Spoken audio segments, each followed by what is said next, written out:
Hello, I'm Lenovo CNET here at Mobile World Congress 2013. We're taking a look at two new 7-inch Lenovo tablets.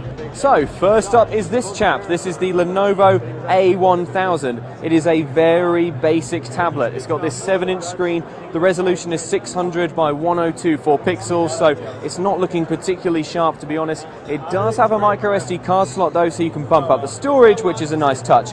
It's got no camera on the back, but there is one on the front, so you should be able to make video calls. Something that Lenovo thinks is quite cool about this tablet are these twin speakers on the front, and these are Dolby branded. The idea is that when you're listening to music, you'll get it from two sources, so it should sound a little bit better than the usual tinny speakers that you get on tablets or smartphones.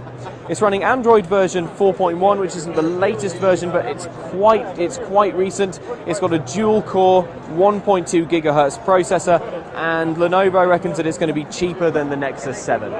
First impressions are that this really is quite a simplistic tablet. Build quality doesn't seem to be too high. You see, if I apply a little bit of pressure to the back of the tablet, you get this screen distortion there, which isn't great. But if it's cheap enough, then you never know. It might be a good one for a tablet that you're not really too fussed about losing, or maybe even one to give your kids.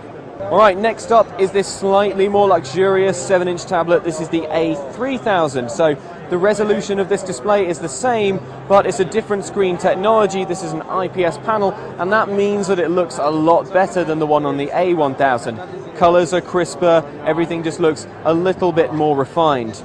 Unlike the more affordable option, this tablet has the option of 3G, so that's good if you want data on the go. It's got a quad-core processor as well, instead of the dual-core one in the tablet we just looked at. It doesn't have the Dolby speakers, however. For some reason, this one, despite being a bit more luxurious, loses that feature. It is going to be more expensive. We don't know how much. There's no pricing details exactly yet, but do expect to pay a little bit more for the slightly more pricey components. It's also got a rear-facing camera as well, which is something that the cheaper model doesn't have. It's running Android version 4.2, which is, at the time of speaking, a very recent version of Google's mobile operating system. So both these tablets are going to be coming out later this year. As I mentioned, there's no word on pricing yet, unfortunately, but when we do get word on pricing, we'll get a clearer idea of whether or not they have the clout to take on devices like the Nexus 7 or Samsung's recently announced Galaxy Note 8.0. I'm Lenovo CNET, and these are some Lenovo 7-inch tablets.